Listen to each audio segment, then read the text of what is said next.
वजीरपुर नामक गांव में सुमित रहता है। सुमित बहुत गरीब लड़का है। उसके माता पिता बचपन में ही एक हादसे में गुजर गए थे। वो अपने चाचा चाची के पास रहता है। सुमित की चाची उससे नौकरों वाला व्यवहार करती हैं। घर के सभी काम वही करता है और घर में गाय व बकरी रहती हैं, जिनको चराने की जिम्मेवारी भी सुमित की है और उसको पहनने के लिए फटे पुराने कपड़े मिलते हैं। सुमित, पशुओं को चराने ले जा और इन्हें पेट भर घास चढ़ने देना, अन्यथा तुझे आज रोटी नहीं मिलेगी। शाम को घर भी जल्दी आ जाना, क्योंकि अभी कपड़े भी धोने हैं। चाची जी, तेज धूप होने के कारण घास सूख गई है, इसीलिए पशु सूखी घास नहीं खा पाते। मैं कुछ नहीं जानती हूँ, मुझे सिर्फ सभी पशुओं का पेट भरा मिलना चाहिए। सुमित की चाची ने उसे 2 सूखी रोटी दी और पशुओं को चराने भेज दिया। जंगल में सुमित गाय के छोटे बच्चे के साथ खेलता है और उससे बातें करता है। सुमित ने उसका नाम हीरा रखा है। मैं चाची को कैसे समझाऊं कि जंगल की घास सूख चुकी है, आज तो मुझे भी खाना नहीं मिलेगा। सुमित पेड़ के नीचे उदास मन बैठा है और पशु भी चर रहे हैं। तभी वहाँ एक सुंदर परी आती है। परी को देखकर सुमित सिर्फ मुस्कुराता है और मन ही मन खुश होता है। परी गाय के छोटे बछड़े हीरा के साथ खेलने लगती है और ये देखकर सभी बकरी के बच्चे भी आ जाते हैं। परी सुमित के पास जाती है। सुमित परी को देखकर संभल कर बैठ जाता है। मुझे लगता है तुम सपनों में खोए हो। सुमित चुप रहता है। तुम कुछ बोलते क्यों नहीं हो? मुझे अभी भी ये लग रहा है कि मैं किसी सपने में हूँ। नहीं, मैं सच में आई हूँ। मेरा नाम परिधि है और मैं परी लोक में रहती हूँ। मेरी दादी मुझे परियों की कहानी सुनाया करती थी। क्या सच में तुम वही वाली परी हो? हाँ, मैं वही परी हूँ। तुम्हारे पास जादू की छड़ी है? मुझे जादू करके दिखाओ ना। अच्छा बताओ, क्या जादू देखना चाहते हो तुम? मेरे पशुओं के लिए सूखी घास है, तुम इसको हरा कर दो। ठीक है, ये तो बहुत आसान है। परी अपनी जादू की छड़ी घुमाती है और घास हरी हो जाती है। सभी पशु बहुत खुश होकर घास खाते हैं। परी सुमित को कुछ लड्डू खाने को देती है। ये लड्डू तो बहुत स्वादिष्ट है, मैंने तो जीवन में पहले कभी नहीं खाए। मेरे पास कुछ लड्डू और हैं, तुम वो भी ले लो। परी सुमित को कुछ लड्डू दे देती है। तुम्हारा नाम क्या है? मेरा नाम सुमित है। ठीक है सुमित, अभी मैं जा रही हूँ, कल फिर से आऊंगी। परी चली जाती है और सुमित का पेट भी भर गया है। सारे पशु भी आज हरी घास खाकर बहुत खुश हैं।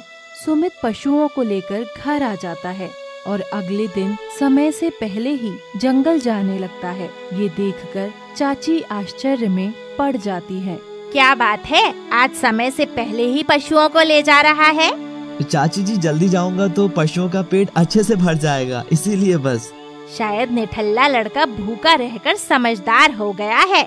सुमित जंगल जाकर परी का इंतजार कर रहा है, लेकिन परी उसे कहीं दिखाई नहीं देती है। सुमित वापस उसी पेड़ के नीचे बैठकर परी के बारे में ही सोच रहा है और आज वो फिर से उदास हो जाता है।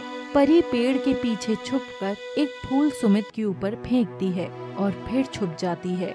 परिधि ने भी मजाक कर दिया और अभी नीम का पेड़ भी मेरे ऊपर कमल का फूल फेंककर मजाक ही कर रहा है। सुमित ये बात सोचकर फिर से उदास हो जाता है। तभी परिधि उसके लिए लड्डू रख देती है। सुमित को लड्डू की महक आती है और वो चारों तरफ देखता है कि उसे लड्डू रखे हुए मिल जाते हैं। वो समझ जाता है कि परिधि आसपास ही है। परिधि, मैं जानता हूँ कि तुम आसपास ही हो, इसलिए अब चुपचाप बाहर आ जाओ। मैं तो बस देख रही थी कि मेरे ना आने पर तुम मेरा इंतजार करते हो या नहीं। मैं जीवन में कल पहली बार इतना खुश हुआ था, इसलिए आज तुम्हारा इंतजार कर रहा था। कोई नहीं, अब मैं प्रतिदिन आया करूँगी। अरे वाह, ये तो बहुत अच्छी बात है। ये बात सुनकर हीरा बहुत खुश होगा। ये हीरा कौन है? मैं भी कितना बुद्धू हूँ कि तुम्हारा परिचय अपने दोस्तों से तो कराया ही नहीं। आओ, मैं तुम्हें मिलवाता हूँ। सुमित परिधि को सभी पशुओं से मिलाता है और हीरा से भी बात कराता है। ये सब तो बहुत अच्छे हैं, मेरा यहाँ खूब मन लगेगा। आओ सुमित, अब हम सभी मिलकर खेलते हैं।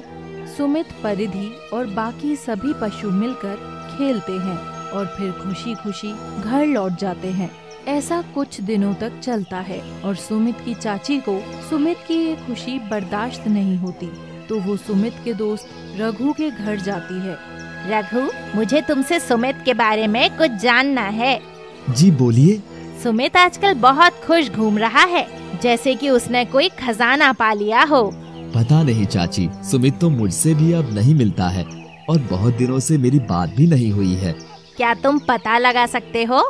ठीक है, मैं कल तक आपको सारा सच बताता हूँ। सुमित की चाची चली जाती है और रघु भी अब जंगल की ओर जाता है। रघु ने देखा कि सुमित एक परी के साथ है और सभी बहुत खुश हैं। रघु ये देखकर वापस आ जाता है और तुरंत ही सारी बात चाची को बता देता है। अच्छा, तो ये राज है। सुमित की चाची दौड़कर चाचा के पास जाती हैं और उनको सारी खबर सुनाती हैं। आने दो इसे, निकाल कर घर से बाहर कर दूंगा। दूसरी तरफ तुम्हारे सुंदर पंख कहाँ हैं? सुमित, बहुत परेशानी हो गई है। क्या हुआ? परीलोक में शोर हो गया है कि मैं पृथ्वी पर जाती हूँ और तुमसे प्यार करती हूँ। ये क्या कह रही हो तुम? अब क्या होगा? कुछ नहीं, जो होना था हो गया। क्या हो गया परिधि? साफ साफ बताओ। मेरे सामने शर्त रखी थी कि मैं पृथ्वी पर तुम्हारे पास न जाऊं, और यदि जाऊं तो मैं अपने सुंदर पंख परीलोक में ही छोड़ दूं, और मैंने दूसरा रास्ता अपनाया। तो क्या मेरे लिए तुमने पंख खो दिए? ये देखकर सुमित की आंखें नम हो जाती हैं, क्योंकि जीवन में उसने अभी तक प्यार नहीं पाया था। अब मैं कहाँ रहूंगी? मेरे पास तो अपना कोई घर भी नहीं है। तभी सुमित देखता है कि चाचा चाची सुमित की तरफ ही आ रहे हैं। अच्छा, तो ये है तेरे घर से जल्दी जाने का राज। इसीलिए ही आता है तू। चाचा चाची सुमित को बहुत बुरा भला कहकर चले जाते हैं और बोल देते हैं कि अब दोबारा घर मत आना। वो दोनों सुमित के पशुओं को भी साथ ले जाते हैं। सुमित अब फूट फूट कर रोता है। सुमित, तुम रोना बंद करो, सब ठीक हो जाएगा। कैसे ठीक होगा? हमारे पास अब घर भी नहीं है। तुम मेरे साथ चलो, हम घर का इंतजाम कर लेंगे और शादी भी कर लेंगे। सुमित और परिधि गांव के पास ही एक सुंदर घर बना लेते हैं और मंदिर में शादी कर लेते हैं। परिधि ने सुमित को कुछ शक्तियाँ दी और जड़ी बूटी की सहायता से दोनों गांव वालों का इलाज करने लगे। सुमित का नाम अब बड़े अमीर लोगों में गिना जाता है। परिधि ने अपनी शक्ति से सभी जरूरत की वस्तुएं ले ली और आराम से रहने लगे। कुछ दिन बाद परिधि को पता चला कि वह गर्भवती है और ये खबर सुनकर सुमित भी बहुत खुश हुआ। सुमित और परिधि की तरक्की देखकर चाचा चाची और रघु को जलन हो रही है और वो सही समय आने का इंतजार करते हैं। काश ये परी मुझे मिली होती, मेरी तो किस्मत ही चमक जाती। काश मैंने उससे रिश्ता ना तोड़ा होता तो मैं आज बहुत धनवान हो गया होता। पछतावा करने से कुछ नहीं होगा, सुमित और परिधि को अलग करना ही होगा। वो एक दूसरे को बहुत प्यार करते हैं, वो कभी अलग नहीं होंगे। वो सब तुम मुझ पर और रघु पर छोड़ दो। एक दिन परिधि और सुमित की किसी बात पर लड़ाई हो जाती है और सुमित नाराज होकर बाहर चला जाता है कि तभी चाची और रघु परिधि के पास दवाई के बहाने पहुंच जाते हैं और परिधि को रोता देखकर उसको सुमित के खिलाफ भड़काते हैं। वो दोनों परिधि को बताते हैं कि सुमित तुम्हारे साथ सिर्फ अमीर बनने के लिए रुका हुआ है, और रघु ने बताया कि सुमित बाहर जाकर परिधि के बारे में उल्टा सीधा बोलता है कि परिधि बेवकूफ है जो अपना घर छोड़कर मेरे पास आई है। ये बात सुनकर परिधि को गुस्सा आ जाता है, क्योंकि रघु और चाची ने बात को इतने तरीके से परिधि के सामने रखा कि उसे विश्वास हो गया और परिधि अपने पेट में बच्चा लिए घर छोड़कर चली जाती है। सुमित ने परिधि को बहुत खोजा, लेकिन उसे उसका कोई पता नहीं चला। सुमित की हालत रो रो कर बिल्कुल पागलों की जैसी हो गई है और चाचा चाची व रघु ये देखकर बहुत खुश हैं। दूसरी तरफ परिधि पिछले कुछ महीने से किसी दूसरे गांव में रहने चली गई और सबकी मदद करने लगी। गरीब व गंभीर रोगों से ग्रस्त व्यक्ति दूर दूर से परिधि के पास सहायता लेने आने लगे। परिधि को गर्भवती परी के नाम से जाना जाने लगा और कुछ दिन बाद परिधि ने एक सुंदर बेटी को जन्म दिया। परिधि की ख्याति गर्भवती परी के नाम से दूर दूर तक फैल गई और इसकी खबर सुमित के कानों में पड़ी। मैंने सुना है कि गर्भवती परी सबकी मदद करती है। मैं भी उसके पास जाऊंगा और अपनी परिधि को वापस पाने की प्रार्थना करूंगा। सुमित अगले दिन उठकर उसी गांव की ओर चलने लगता है तो वो देखता है कि रास्ते में भी लोग गर्भवती परी के बारे में बात करते हुए जा रहे हैं। सुमित ने जाकर दरवाजा खटखटाया और दरवाजा न खुलने पर उसने आवाज लगाई, जो कि परिधि ने पहचान ली। कोई है अंदर? आवाज बदलकर, हाँ जी बताइए। मैंने सुना है कि आपसे जो भी मांगते हैं वो आप दे देती हो। मैंने भी अपनी परिधि को खो दिया है। वो मुझे कैसे मिलेगी? मुझे बता दो। मुझे उसके पास जाना है। मैं उसके बिना नहीं रह सकता। मैं आपकी चौखट पर ही सिर मार मार कर मर जाऊंगा। सुमित अपना सिर पटकने लगता है। परिधि से देखा नहीं जाता और वो गोद में बेटी को लिए दरवाजा खोलती है। उठो सुमित, आश्चर्य से।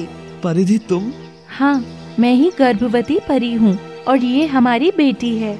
सुमित खड़ा होकर दोनों को गले लगा लेता है और दोनों अपनी अपनी बेवकूफियों पर पश्चाताप करने लगते हैं कि हमें किसी और की बातों में आकर अलग नहीं होना चाहिए था। सुमित और परिधि अपनी बेटी को लेकर इस गांव से दूर एक शहर में चले जाते हैं और खुशी खुशी रहते हैं।